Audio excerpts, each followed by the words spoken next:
eso de preguntar quién dio la orden de Estado es prohibido por la Constitución Política del Estado.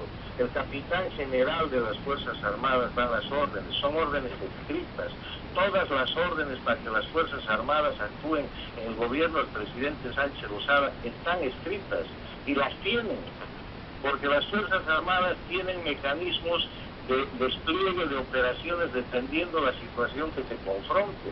Todo está regulado, no hay nada que esté al margen de lo que pueda ser claramente investigado. Pero la pregunta no es quién dio la orden para que las Fuerzas Armadas defiendan el orden y la seguridad interna, porque esa es una obligación constitucional. La pregunta es quién dio la orden, quién dio la plata y quiénes dispararon contra los ciudadanos bolivianos para generar esa movilización de las Fuerzas Armadas. Y la respuesta es Evo Morales, con técnica cubana, con las FARC y con dinero venezolano. Y eso es lo que no se quiere investigar. Miren, todos nosotros somos perseguidos políticos por un gobierno que no quiere esclarecer la verdad porque no le conviene, no quiere justicia, quiere simplemente represión política. Y la sentencia que Evo Morales ha hecho dictar con la gente que él ha designado y con la gente que ha promovido con ese propósito es simplemente una muestra más de la persecución política. Yo quiero decirle que a partir de esa sentencia, en Bolivia hay 7 presos políticos más. Bolivia es un país que tiene presos políticos. Leopoldo Fernández, el gobernador de Pando, es un preso político. Hay una cantidad de gente que está presa por sus ideas políticas sin lugar a proceso ni a defensa. Con esto que llaman sentencia han agregado 7 presos políticos más a la lista de las cosas que hace Evo Morales en contra de la democracia. Y Bolivia es un país con exilio político. Y somos exiliados políticos, algunos por la causa del derrocamiento de octubre del 2003 y otros por otras causas que Evo Morales ha inventado en sus masacres. El supuesto caso terrorismo de Santa Cruz, la persecución de empresarios, la persecución de jueces que no le querían hacer caso a sus dictados. Hay jueces en el exilio.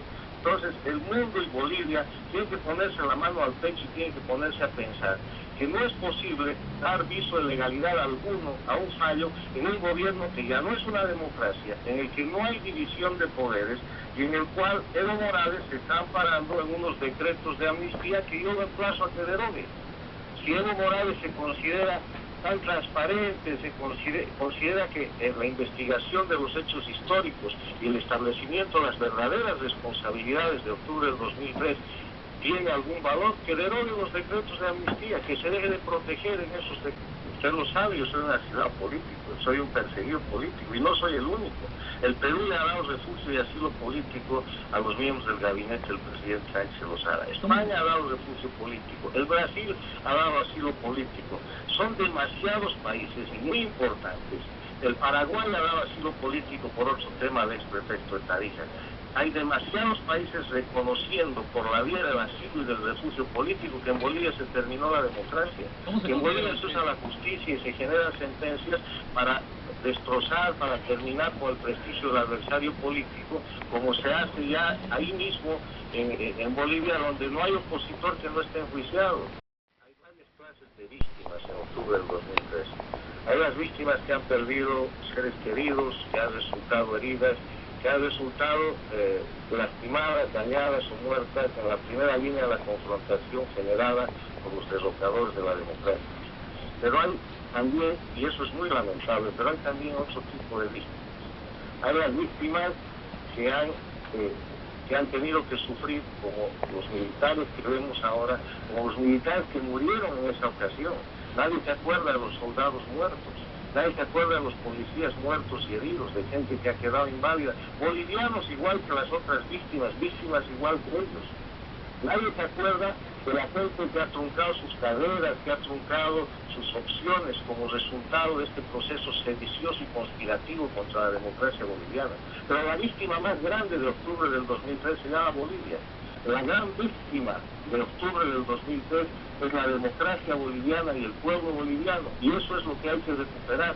Y para empezar, para dar satisfacción a las víctimas directas, a los huérfanos, a las madres, a los viudas, a los viudos de los hechos de sangre que se produjeron ahí, hay que encontrar los verdaderos responsables. Y yo le digo algo, quienes hemos gobernado el país, nunca hemos huido responsabilidad política. Yo estoy dispuesto a ser investigado, estoy dispuesto a ser enjuiciado, pero en tribunales que por lo menos le garanticen independencia, presunción de